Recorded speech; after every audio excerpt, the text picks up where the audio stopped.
Hello guys, যা গরম পড়েছিল তো সেই জন্য আমার ঘরেও চলে আসলো এসি। তো আমার এসিটা দেখো এই পাশে এই জানলার উপরটায় সেটিং হবে।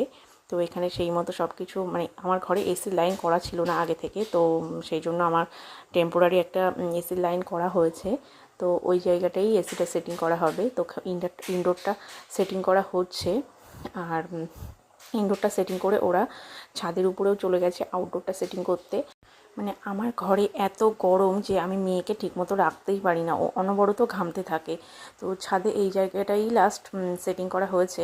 আর আউটডোর সেটিং করার পরে এই দেখো এসে ওরা এসিটা অনও করে দিয়েছে। আর আমার ঘরের যা অবস্থা হয়েছিল, তো আমি আর আমার হাজব্যান্ড দুজন মিলেই পরিষ্কার করতে লেগে গেছি। মানে পুরো একেবারে যা তা অবস্থা। কিন্তু আমার ঘরে এসি লাগানোর পরে বৃষ্টি শুরু হয়ে গেছে। তো ঘর পরিষ্কার করার পরে আমার ঘরের এই অবস্থা আপাতত এমন আছে। তো কেমন লাগলো ভিডিওটা অবশ্যই কিন্তু